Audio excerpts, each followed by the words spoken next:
Honestly, I was really hoping to come to you today with a big announcement of the beta release for my game Get a Little Gold.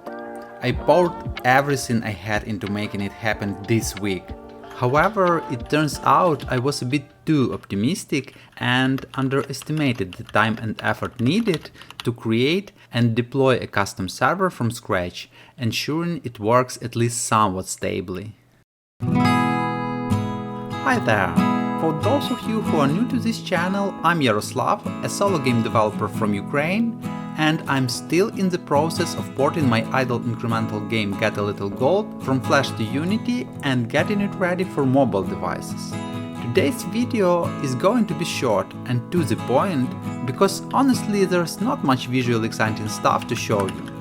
Over the past 4 weeks, most of my time has been dedicated to fine-tuning the server application, setting up a virtual space in the cloud, deploying the server, and putting it through some rigorous testing.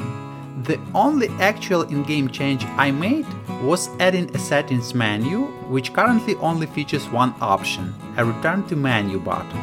I just wanted testers to have access to this simple functionality. The first tough decision I had to make was choosing a cloud service provider. For the Flash version of Get a Little Gold, I utilized a local virtual hosting service in Ukraine. Unfortunately, after Russia invaded my country, triggering the largest war in Europe since World War II, my hosting provider vanished. Despite numerous attempts to contact them, I had no luck.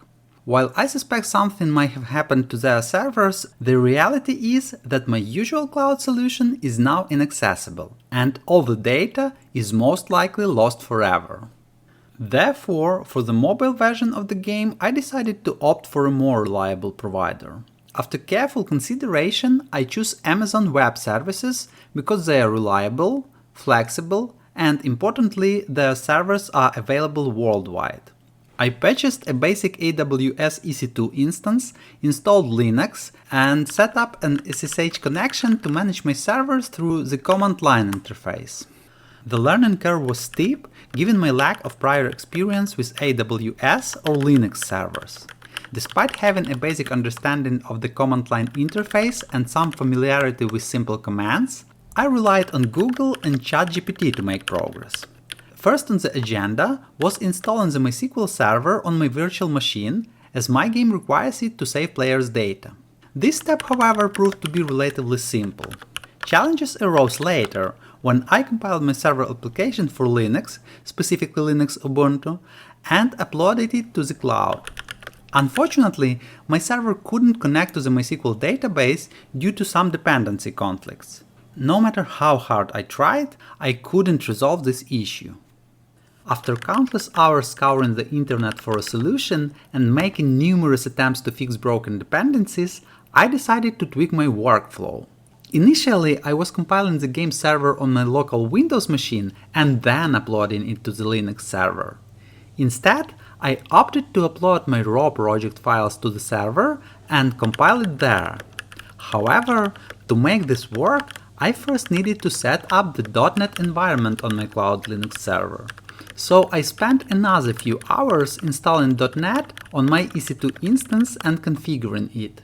Luckily, after I finished setting up the .NET environment and compiled the game server application directly on the Linux machine, it finally succeeded in establishing a connection to the MySQL database. Excited, I launched the game and fortunately it connected to the server without any issues. Happy that it finally worked, I went to bed with a sweet feeling of accomplishment, only to wake up the next day to the game unable to connect to the server. It turned out that the MySQL server automatically closes connections after a certain period of inactivity. Since at that time I was the only tester, my nighttime sleep exceeded the MySQL connection timeout, resulting in the server forcibly closing the connection. Fortunately, the fix for this issue was equally simple and straightforward. I added a few lines of code to the game server, querying the MySQL database once every 10 minutes to simulate activity and keep the connection alive. Over the next few days, I focused on handling various exceptions on the server, wrapping everything into try-catch blocks. It would be unfortunate if the entire game server crashed just because a random player decided to force close the game on their phone. As of today, I've managed to fix most of these issues. Finally, the past few days I've been occupied with creating the build for Android devices and setting up the games page on Google Play Store. Just so you know, this process isn't a walk in the park. It's neither easy nor straightforward. Creating the game page involves a lot of configuring, and I mean it. You can easily spend a whole day trying to set up everything correctly. Moreover, you also need to upload presentation materials like thumbnails and screenshots, not to mention the upload of the Android app bundle, the specific build of the game created for the Google Play Store itself. Okay, so here is the game on the Android phone. Being able to finally launch the game I worked on for so many years on a mobile phone feels incredible. And the fact that it successfully establishes a connection with the server is even more awesome. I can't wait until I can actually show this test version to the most devoted players who have supported me for all these years. I'm sure they'll find a bunch of bugs and errors both in the game itself and on the server. However, I just can't do this until I, at the very least, fix the errors I found myself. As of now, there are two main issues I need to resolve. The first one arises when the player minimizes the app. It technically stops running and, after a few seconds, loses connection with the server.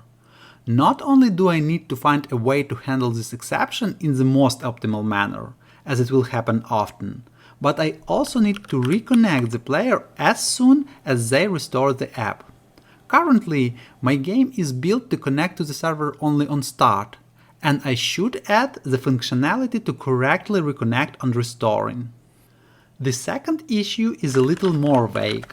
In my implementation of the game server, there is a limited number of slots available for clients. If all slots are occupied at any moment, the connection of subsequent clients would be impossible until somebody disconnects. However, sometimes when the client reconnects to the server after going into the background and losing connection, for an unknown reason, it occupies more than one slot. I still need to investigate the cause of this behavior and fix it. I really hope to fix all these issues and release the beta version of the game in the near future. If you want to become one of the testers, make sure to join the game's Discord server. I'll leave a link in the description. Consider subscribing to this channel if you want more content like this, and watch this video next if you want to learn more about how I created the game server for Get a Little Gold from scratch. Have a fantastic day and see you in the next video!